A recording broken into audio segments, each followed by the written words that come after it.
আমন্ত্রণ দেশ বাংলায়, সঙ্গে আছি আমি আফরিন সুমনা। শুরুতেই সংবাদ শিরোনাম। যশোরের শার্শা উপজেলায় বোরো ধানের বাম্পার ফলন, সপ্তাহ খানেকের মধ্যেই শুরু হবে ধান কাটার কাজ, কৃষকের ঘরে ঘরে নবান্ন উৎসবের আমেজ।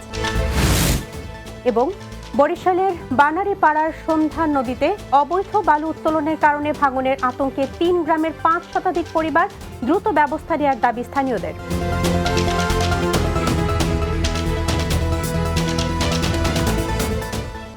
শুনছিলেন শিরোনাম, এবার বিস্তারিত। এবছর আবহাওয়া অনুকূলে থাকায় যশোরের শার্শা উপজেলায় বোরো ধানের বাম্পার ফলন হয়েছে। এক সপ্তাহের মধ্যে পুরোপুরি শুরু হবে ধান কাটার কাজ, কৃষকের ঘরে ঘরে ফিরবে নবান্ন উৎসবের আমেজ।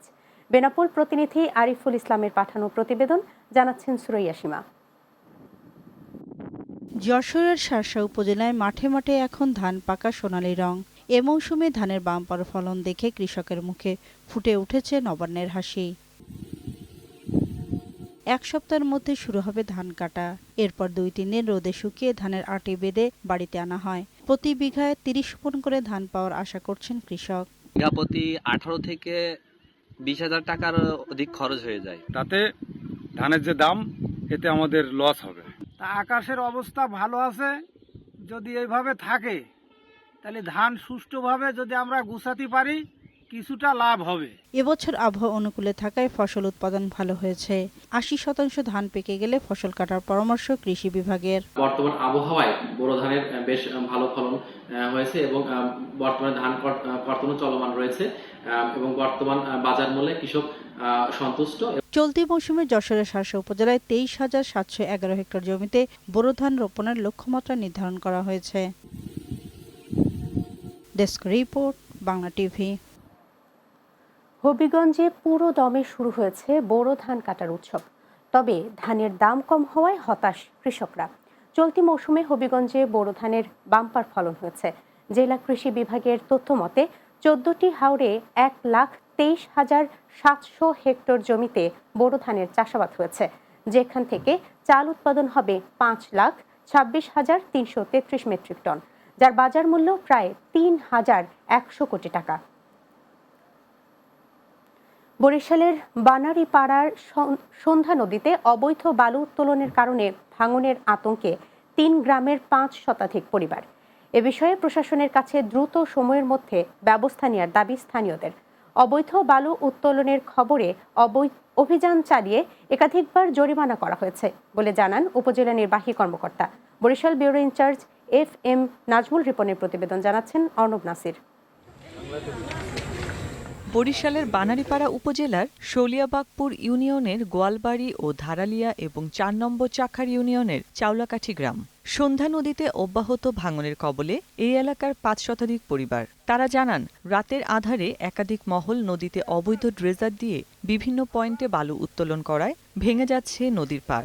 এই খোদাবাক্সা মাদ্রাসা এই ৭ বার এখানে স্থানান্তরিত করা হয়েছে। এখন এই খোদাবাক্সা মাদ্রাসা নদীর তীরে এখনো ভাঙা সম্ভাবনা রয়েছে।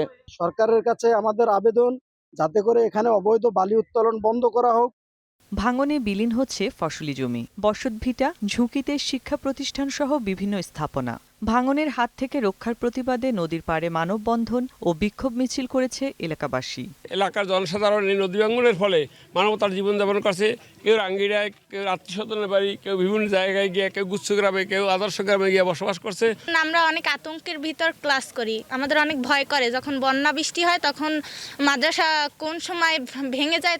উপজেলা নির্বাহী কর্মকর্তা জানান, অবৈধ বালু উত্তোলনকারীদের বিরুদ্ধে প্রশাসন অভিযান চালিয়ে জরিমানা করেছে। চেষ্টা চালিয়ে যাচ্ছে, আমাদের দিক থেকে কোনো ঘাটতি পাবেন না। এবং যেগুলো সরকারিভাবে ইজারা দেওয়া হয়েছে, ডিসি স্যার যেগুলো ইজারা দিয়েছে, সেগুলো আমরা আজকে একটা চুক্তি করেছি, আরও 2টা চুক্তি হবে। নদীর পাড়ে বাসিন্দাদের শঙ্কার বিষয়টি বিবেচনায় নিয়ে এ বিষয়ে প্রশাসন কঠোর ব্যবস্থা গ্রহণ করবে, এমনটি প্রত্যাশা এলাকাবাসীর। Desk report, Bangla TV. দেশ বাংলায় নিচ্ছে বিরতি। ফিরে আসার পর অন্যান্য সংবাদের সাথে আরো যা থাকছে। পাবনায় আঞ্চলিক পাসপোর্ট অফিসে দুদকের ঝটিকা অভিযান, ঘুষ লেনদেন সহ বিভিন্ন দুর্নীতির তথ্য প্রমাণ মিলেছে।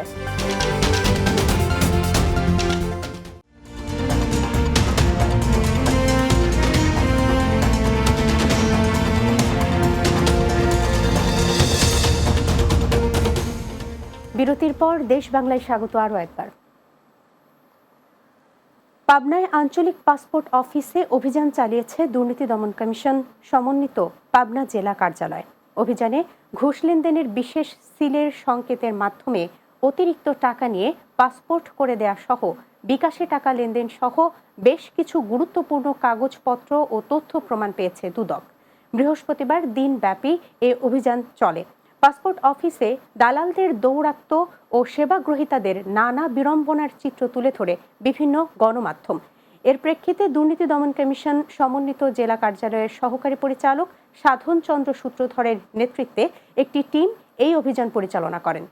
এই অভিযান পরিচালনাকালে বিভিন্ন সেবা প্রার্থীদের আমরা তাৎক্ষণিকভাবে জিজ্ঞাসাবাদ করি। তারা বিভিন্ন হয়রানির কথা স্বীকার করেন।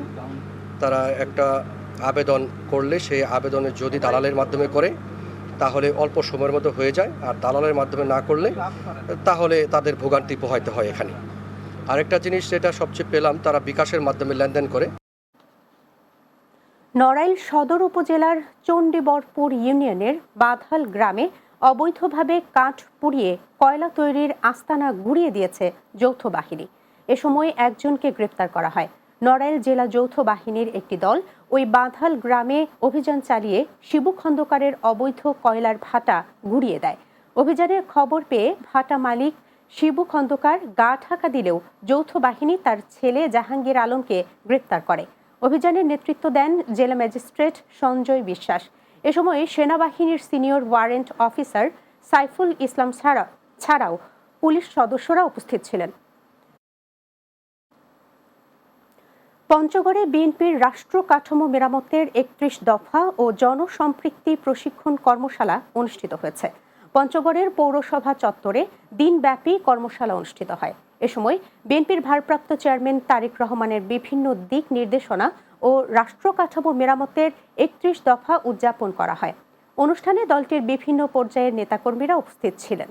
পঞ্চগড় জেলা বিএনপির আহ্বায়ক জাহিরুল ইসলাম কাচ্চুর সভাপতিত্বে এতে বিএনপির ভারপ্রাপ্ত চেয়ারম্যান তারেক রহমানের উপদেষ্টা ডক্টর মাহাদি আমিন সহ অন্যান্যরা উপস্থিত ছিলেন। ঢাকার বনানী প্রাইম এশিয়া ইউনিভার্সিটিতে নিহত জাহিদুল ইসলাম পারভেজের পরিবারের সদস্যদের সাথে সাক্ষাৎ করেছেন জাতীয়তাবাদী ছাত্রদল কেন্দ্রীয় কমিটির সভাপতি রাকিবুল ইসলাম রাকিব। বৃহস্পতিবার ময়মনসিংহের ভালুকা উপজেলার কাইচান গ্রামে পারভেজের কবর জিয়ারত শেষে তার পরিবারের সদস্যদের সাথে সাক্ষাৎ করেন তিনি।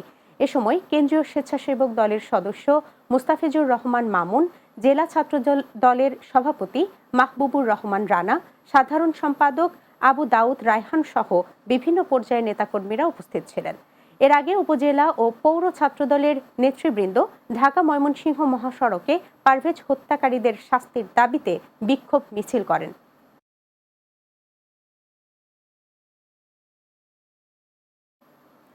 লক্ষ্মীপুরের রায়পুর সরকারি কলেজে জাতীয়তাবাদী ছাত্রদলের নতুন সদস্য সংগ্রহ করা শুরু হয়েছে। বৃহস্পতিবার দুপুরে রায়পুর সরকারি কলেজ ক্যাম্পাসে এ কার্যক্রম উদ্বোধন করেন লক্ষ্মীপুর জেলা ছাত্রদলের সাধারণ সম্পাদক আব্দুল্লাহ আল মামুন।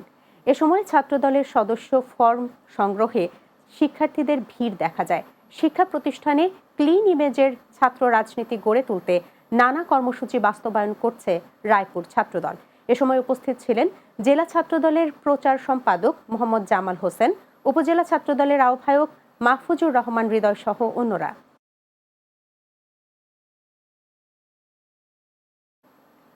নারায়ণগঞ্জের রূপগঞ্জে বেপরোয়া হয়ে উঠেছে মোটরসাইকেল চোর চক্রের সদস্যরা।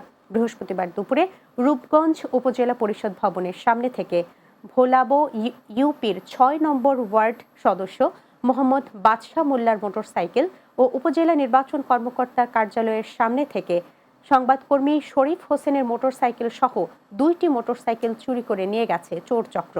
রূপগঞ্জ থানার ওসি লিয়াকত আলী জানান, এ ঘটনায় পৃথক 2টি অভিযোগ দায়ের করা হয়েছে। চোর চক্রের সদস্যদের গ্রেফতার করতে পুলিশ তৎপর রয়েছে। বাংলাদেশ শিল্পকলা একাডেমির নাট্যকলা ও চলচ্চিত্র বিভাগের আয়োজনে নরসিংদীতে অ্যাক্রোবেটিক শো প্রদর্শিত হয়েছে।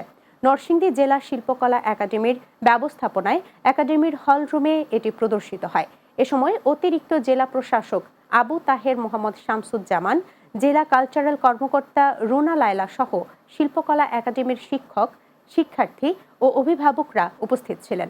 25 সদস্যের এই অ্যাক্রোবেটিক প্রদর্শনী দেখে মুগ্ধ হন দর্শকরা।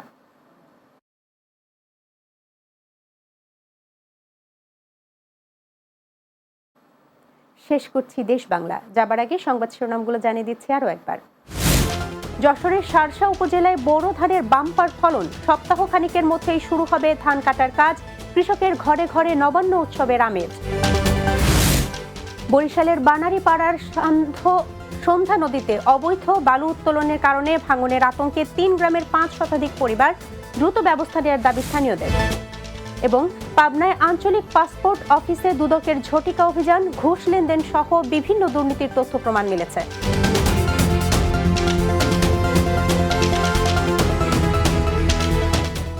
এই ছিল দেশ বাংলায়। আমাদের পরবর্তী সংবাদ দেখতে পাবেন বিকেল 4টা 30 মিনিটে দিনের বাংলা। দেখার আমন্ত্রণ রইল। এতক্ষণ সঙ্গে থাকার জন্য ধন্যবাদ সবাইকে।